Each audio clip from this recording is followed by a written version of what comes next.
Hi again, everyone. Trish Triumpho Sullivan here, and we're going to continue on with our lecture on aesthetic categories vocabulary, okay? And this is ART1B, Lecture 2, Part 4. Okay, so let there be light. Without light, we would not have life, and that is a fact. So let's talk about light and some of the vocabulary surrounding it. I would say that light is probably one of the most important aspects of art and art history and talking about art. It's something we kind of take for granted. We don't, think about it a lot, but it's essential for us to perceive our surroundings, right? And to see color. Because color is a property of light, right? It's not a property of matter. Matter is all gray, basically. There's no color in matter. What we perceive as color comes from light. Sunlight is what we call full spectrum light, right? It's all the colors of the rainbow, all mixed in, and that's what we consider white light or pure light, right? And what we perceive as color is actually light reflected from the surface of matter. So whatever matter it is, it could be what I'm wearing right now. So I've got something that's blue on. If I hold up this, it looks orange because the matter is reflecting orange light. That is what it's about, okay? So,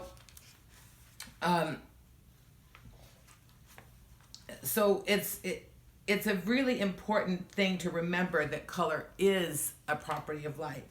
And the way that light changes throughout the day, from morning until night, and even with the seasons, right, is very dramatic and can drastically change the way we view a work of art, or how we perceive an artwork, I should say. That's how it's perceived.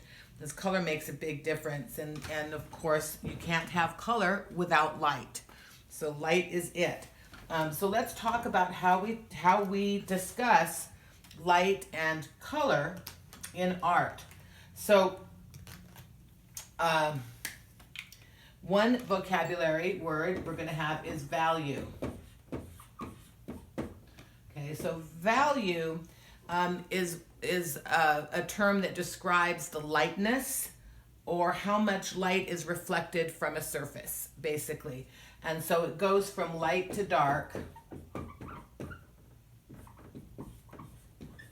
And in your book, it shows you kind of a value scale showing like white is on one side and it goes all the way to black, so totally black, right? So it'd be white, going from white to black, and then all the gray areas in between, right? Kind of a value scale. So that's what it's describing, is the lightness of the light, reflected light from the surface. And we often use, so how much light is reflected from the surface. And we also use the words subtractive to describe, subtractive is to describe reflected light. Okay, so that's the reflected light.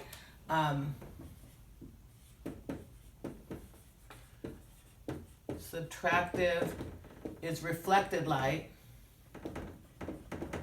like say from a painting, the paint in a painting, right? Is how natural light would be reflecting from the pigment of the paint, the color of the paint, right?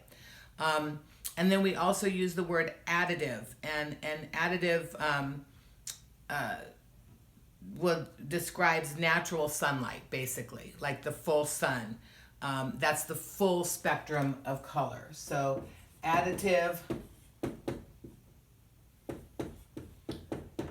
is basically sunlight, right? That's just full light, natural light. The next one is hue. So hue is the property that gives color its name. Okay, so we use hue pretty much interchangeably with the word color. So basically, hue equals color, right? That's what it's talking about. It gives the color its name. So like red blue,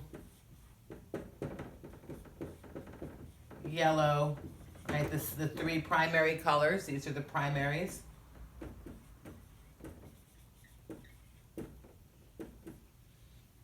The primary colors.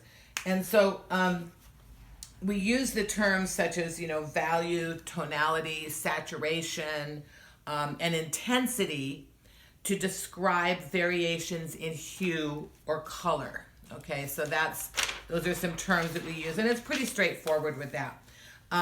We have the primary colors, red, blue, and yellow. We also have what we call the secondary colors. So if those are the primaries,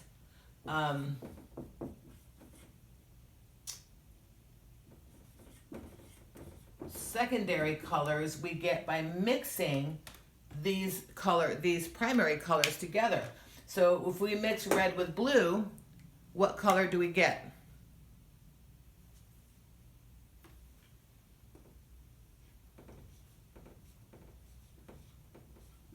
Violet, right? If we mix blue with yellow, what color do we get? Green. If we mix yellow with red, what color do we get? Orange. Okay, so we have the primary colors, and then we have the secondary colors, orange, violet, and green. After that, we have what we call tertiary colors.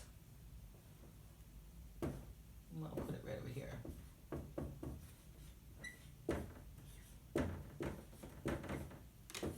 Tertiary colors. And tertiary means like the third level, right? We've got primary, that's the first, secondary, the second, tertiary is the third. Okay, so that's the third level. And that's what you get from mixing, say, orange with red, which you would, have like orange red, or green with yellow. You'd have, yellow green or green yellow, right? So that would be those tertiary colors. So when we talk about the primary colors, we often talk about them being on what we call a color wheel, right? And I'm sorry I don't have one to hold up and just show you right now. I didn't think about bringing one in for my lecture today. So got color, we have primary, right? Secondary, and tertiary. Those are the basic, when we're talking about hue, right? We're talking about those colors. These are colors. When you mix these colors together, this is what's achieved in painting. Actually, mixing light is a little different, and we'll talk about that a little bit too. Maybe not in this lecture, because we're mostly talking about painting right now. So the other terms that we use when we're talking about hue or color are complementary colors.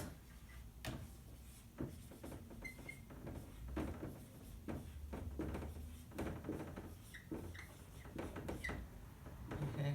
Complementary colors are colors that are opposite on the color wheel.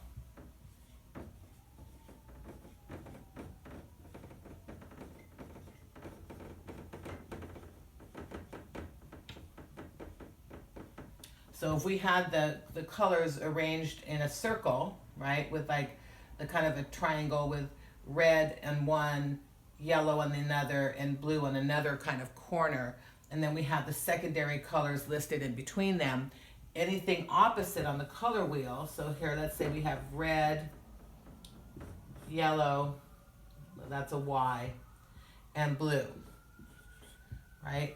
And then in between, what did we say? Red and blue are violet. So we got violet. Red and yellow are green. Blue and yellow, and blue and yellow, wait a minute. Red and yellow, sorry, are orange. And, yeah, right? And blue and yellow are green. If I can remember my colors correctly, right? So whatever is opposite on the color wheel is going to be the complementary color. So there's opposite if you're looking. So then we would go in and put our tertiary colors in, right? So if we had, let's see what we've got. We have red and blue, violet. So blue and violet would be like blue violet, right? So the opposite on the color wheel for orange is blue violet, right? So that would be the opposite on the color wheel.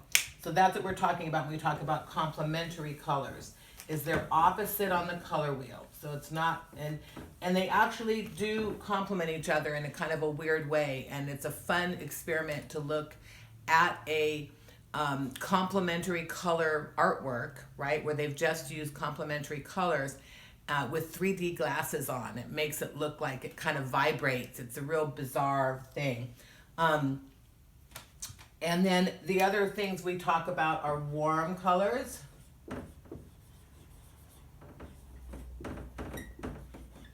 And cool colors.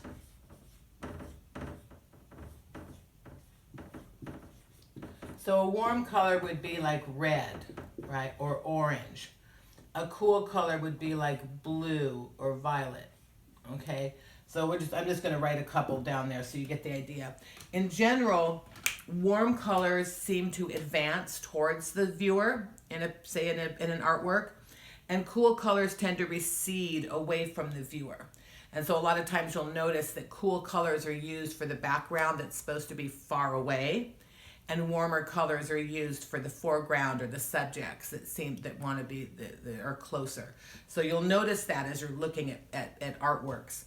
And then a final thing that I want to talk about with light here is texture. So texture is a kind of a tactile quality, right? You can feel if something's rough, if something's smooth, if it's dull or matte kind of finish, or if it's shiny. That's how we think about the texture of something. And of course, if we could feel it, like this is smooth, right? But let's see, this is rough. Okay, so, you can feel there's like a roughness, on this, but this is smooth. So light reveals the texture. Without light hitting a surface, we wouldn't know the texture. And in painting, there's sometimes paints put on very thickly, and it has a thick texture. There's a name for that. We'll go into that later. Or it could be really smooth. And so light can reveal that. And in painting, it can also be, I'm going to call it faked. Texture can be faked just by using the light and the shadow to describe the surface that is being copied, so to speak, in the painting. So texture is really important, and it is revealed by light. So light is what we're talking about when we're talking about texture, because we need light to see the texture, right? If it was dark, we could feel it, but we couldn't see it. So that's our quick lecture about light and lighting as regards to most of the art history we're going to be looking at. So we're talking mostly about painting and sculpture and how artists use light to change the feeling. And I'll give you a quick for instance before we go. Natural light tends to come from above or from the side. In other words, in our natural world, right, the sun rises in the morning and sets at night. So the sun could hit me from the side of my face, right, if I'm just standing outside, and then hit from the top of my head down, right, and then over here from the other side. And the sun isn't below us, right? So the sun isn't shining up on our faces. And often when artists want to create a feeling of otherworldliness or kind of spookiness in a way, they'll make sure that the subject is lit from underneath. And we see that a lot in horror movies, right? The villain is always, or the monster is always lit from underneath, right? So it looks kind of unnatural and spooky and weird, and it gives us the willies because it doesn't look right. It doesn't look right because light logic tells us that natural light comes from only a few directions, right? Only the top half, right? It doesn't come from underneath. So when we have light shining up from underneath, it gives a whole different feeling. And so light can do a lot in a painting or even or how a sculpture is lit can make a huge difference in how we perceive it. And because light is essential for us to see, for visual art, right? Because I'm looking at it, it is one of the most important things that we talk about in when we're evaluating art or discussing art. So with that, we'll go on to lecture 3 next, and that's going to be talking more about the Renaissance.